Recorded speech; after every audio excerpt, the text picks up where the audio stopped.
ಜಿಲ್ಲಾಧಿಕಾರಿ ಕಚೇರಿ ಚಿಕ್ಕೋಡಿ ಇಲ್ಲಿ ಕೆಲವು ಕನ್ನಡಪರ ಸಂಘಟನೆಗಳು ಧರಣಿ ಮಾಡ್ತೀವಿ ಅಂತೇಳಿ ನೆನ್ನೆ ಪತ್ರ ಕೊಟ್ಟಿದ್ದು.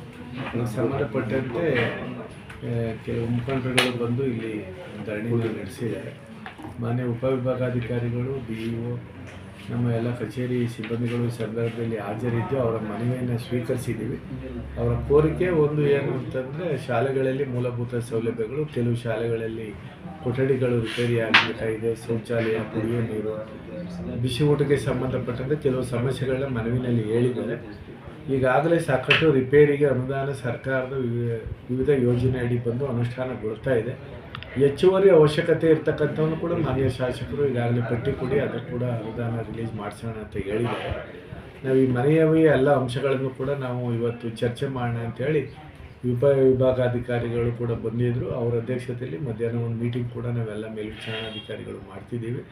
ಅಲ್ಲಿ ಈ ಸಮಸ್ಯೆಗಳನ್ನ ಮೊದಲ ಆದ್ಯತೆ ಮೇಲೆ ಎಲ್ಲೆಲ್ಲಿ ತುರ್ತು ರಿಪೇರಿ ಆಗಬೇಕಾಗಿದೆ, ಕುಡಿಯೋ ನೀರು, ಶೌಚಾಲಯ, ಇಂಥವುಗಳ ಮೊದಲ ಆದ್ಯತೆ ಮೇಲೆ ಅವು ಪರಿಹರಿಸುವಂಥ ಕೆಲಸವನ್ನು ಕೂಡ ಮಾಡ್ತೀವಿ.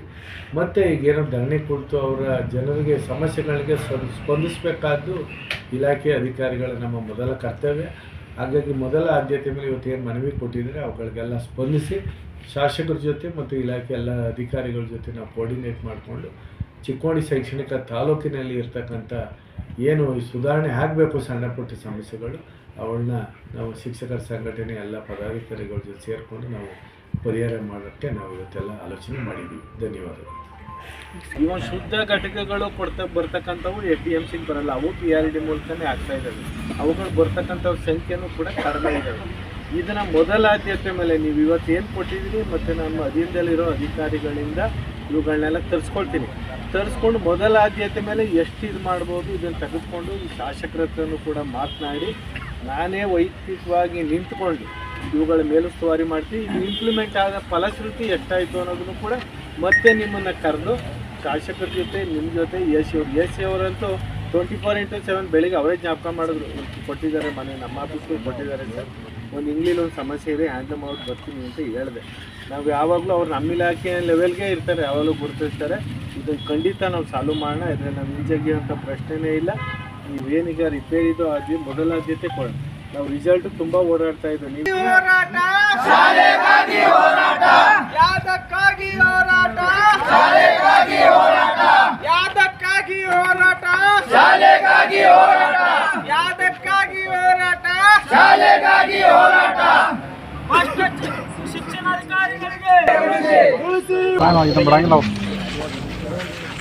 ಮೊಬೈಲ್ ಕೊಡ್ತಾನಾಗತ್ತವ್ರಿ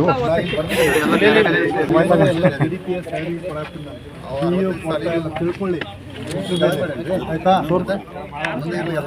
ಮಾನ್ಯ ಶಿಕ್ಷಣಾಧಿಕಾರಿಗಳು ಚಿಕ್ಕೋಡಿ ಕ್ಷೇತ್ರ ಚಿಕ್ಕೋಡಿ ವಿಷಯ ಸರ್ಕಾರಿ ಕನ್ನಡ ಶಾಲೆಗಳಿಗೆ ಮೂಲಭೂತ ಸೌಕರ್ಯಗಳ ಬೇಡಿಕೆ ಮತ್ತು ಶಿಥಿಲಗೊಂಡ ಶಾಲೆಗಳನ್ನು ಪುನರ್ ನಿರ್ಮಾಣ ಮಾಡುವ ಕುರಿತು ಮನವಿ. ಚಿಕ್ಕೋಡಿ ಕ್ಷೇತ್ರದಲ್ಲಿ ಸರ್ಕಾರಿ ಕನ್ನಡ ಶಾಲೆಗಳು ಶಿಥಿಲಗೊಂಡಿವೆ, ಈಗಲೂ ಆಗಲೂ ಬೀಳುವ ಪರಿಸ್ಥಿತಿಯಲ್ಲಿವೆ. ಕೆಲವು ಶಾಲೆಗಳ ಗೋಡೆಗಳು ಸೀಳಿವೆ, ಹಂಚುಗಳು ಹಾರಿ ಹೋಗಿವೆ, ಸುಣ್ಣ ಬಣ್ಣವಂತೂ ಗೋಡೆಗಳಲ್ಲಿ ಕಾಣಿಸ್ತಾ ಇಲ್ಲ. ಬಡ ಮಕ್ಕಳು ಆತಂಕದಲ್ಲಿ ಶಿಕ್ಷಣ ಪಡೆಯುತ್ತಿರುವುದನ್ನು ಕಂಡರೆ ಅಯೋಮಯವಾಗುತ್ತಿದೆ. ಇಂಥ ಶಾಲೆಗಳ ಕಡೆಗೆ ಗಮನ ಹರಿಸಲು ತಮಗಾಗಲಿ ತಮ್ಮ ಮೇಲಾಧಿಕಾರಿಗಳಾಗಲಿ ಶಾಸಕರಿಗಾಗಲಿ ಇಲ್ಲದರ ಕಾರಣ ಬಗ್ಗೆ ಕಂಡುಬರುತ್ತಿದೆ. ಬಡ ಮಕ್ಕಳು ಶಿಕ್ಷಣ ಪಡಿಬಾರ್ದ? ಕನ್ನಡ ಸರ್ಕಾರಿ ಶಾಲೆಗಳು ಮುಚ್ಚುವ ಪರಿಸ್ಥಿತಿಯಲ್ಲಿವೆ. ಚಿಕ್ಕೋಡಿ ಕ್ಷೇತ್ರದ ಶಿಕ್ಷಣ ವ್ಯವಸ್ಥೆ ಸಂಪೂರ್ಣ ವಿಫಲವಾಗಿದೆ. ಸರಿಯಾದ ಸಿಬ್ಬಂದಿ ವ್ಯವಸ್ಥೆ ಇಲ್ಲ. ಇದ್ದ ಶಿಕ್ಷಕರನ್ನು ಕೇವಲ ಶಿಕ್ಷಣಕ್ಕೆ ಮೀಸಲಾತಿ ಇಡದೆ 108 ಇತರೆ ಕೆಲಸ ಕಾರ್ಯಗಳಿಗೆ ಬಳಕೆ ಮಾಡುವ ಮೂಲಕ ಮಕ್ಕಳ ಭವಿಷ್ಯವನ್ನು ಹಾಳು ಮಾಡುತ್ತಿದ್ದೀರಿ. ಶಾಲೆಯ ಸ್ವಚ್ಛತೆಗಾಗಿ ಹಾಗೂ ಶಾಲೆಯ ಸಾಮಗ್ರಿ ಆಸ್ತಿಯ ರಕ್ಷಣೆಗಾಗಿ ಪ್ರತ್ಯೇಕ ಸಿಬ್ಬಂದಿಗಳನ್ನು ನೇಮಕ ಮಾಡಬೇಕು. ಶಿಕ್ಷಕರಿಗಾಗಲಿ ವಿದ್ಯಾರ್ಥಿಗಳಿಗಾಗಲಿ ಶಿಕ್ಷಣದ ಹೊರತಾಗಿ ಬೇರೆ ಯಾವುದೇ ಥರದ ಕೆಲಸಗಳನ್ನು ಹಚ್ಚಬಾರದು. ಪ್ರತಿಯೊಂದು ಶಾಲೆಗೆ CC ಕ್ಯಾಮ್ರಾಗಳನ್ನು ಹಾಕಬೇಕು. ತಡೆಗೋಡೆ ಗೇಟ್ಗಳನ್ನು ಅಳವಡಿಸಬೇಕು. ಸರ್ಕಾರಿ ಶಾಲೆಗಳ ಉಳಿವಿನ ಬಗ್ಗೆ ತಮಗೆ ಮೇಲಾಧಿಕಾರಿಗಳಿಗೆ ಶಾಸಕರಿಗೆ ಎಳ್ಳಷ್ಟು ಕಾಳಜಿ ಇರುವುದಿಲ್ಲ ಎಂಬುದು ಮೇಲ್ನೋಟಕ್ಕೆ ಸ್ಪಷ್ಟವಾಗಿ ಕಂಡುಬರುತ್ತಲಿದೆ. ಇದನ್ನು ನಾವು ತೀವ್ರವಾಗಿ ಖಂಡಿಸುತ್ತೇವೆ. ಸರ್ಕಾರದ ಕೋಟ್ಯಾವಧಿ ತೆರಿಗೆ ಹಣ ಪೋಲು ಆಗುತ್ತಲಿದೆ. ಶಾಲೆಯಲ್ಲಿ ಬಡ ವಿದ್ಯಾರ್ಥಿಗಳಿಗೆ ಏನಾದರೂ ಅನಾಹುತ ಆದರೆ ಇದಕ್ಕೆಲ್ಲ ಯಾರು ಹೊಣೆ? ಬಹುತೇಕ ಶಾಲೆಗಳಲ್ಲಿ ಶುದ್ಧ ಕುಡಿಯುವ ನೀರಿನ ಘಟಕಗಳನ್ನು ಮಾಡಿಲ್ಲ. ಇದು ಸರ್ಕಾರದ ಆದೇಶದ ಉಲ್ಲಂಘನೆ ಅಲ್ಲವೇ? ಎಷ್ಟೋ ಶಾಲೆಗಳಲ್ಲಿ ಶುದ್ಧ ಕುಡಿಯುವ ನೀರು ಇಲ್ಲದ ಕಾರಣ ಮಕ್ಕಳ ಆರೋಗ್ಯದಲ್ಲಿ ಏರುಪೇರು ಆಗಿರುವ ಸಾಕಷ್ಟು ಉದಾಹರಣೆಗಳಿವೆ. ಶಿಕ್ಷಣ ಇಲಾಖೆಯು ಅಧಿಕಾರಿಗಳು ಹಾಗೂ ಇಲ್ಲಿಯ ಶಾಸಕರು ತಮ್ಮ ಜವಾಬ್ದಾರಿಗಳನ್ನು ಮರೆತು ಅಸಮರ್ಥರಾಗಿದ್ದಾರೆ. ಇಂದಿನಿಂದ 1 ವಾರದ ಒಳಗಾಗಿ ಎಲ್ಲ ಶಾಲೆಗಳ ಪುನರ್ ನಿರ್ಮಾಣ ಆರಂಭಗೊಳ್ಳಬೇಕು ಹಾಗೂ ಸರ್ಕಾರದ ನಿಯಮಾನುಸಾರ ಎಲ್ಲ ಮೂಲಭೂತ ಸೌಕರ್ಯಗಳನ್ನು ಒದಗಿಸಬೇಕು. ಇದಕ್ಕೆ ತಪ್ಪಿದಲ್ಲಿ ರಾಜ್ಯಾದ್ಯಂತ ಶಿಕ್ಷಣ ಇಲಾಖೆಯ ಅಧಿಕಾರಿಗಳ ಹಾಗೂ ಜನಪ್ರತಿನಿಧಿಗಳ ವಿರುದ್ಧ ಉಗ್ರ ಹೋರಾಟ ಮಾಡಲಾಗುವುದು ಎಂದು ಈ ಮೂಲಕ ಪ್ರತಿಭಟನೆ ಹಾಗೂ ಮನವಿಯ ಮೂಲಕ ಎಚ್ಚರಿಕೆ ನೀಡುತ್ತೇವೆ.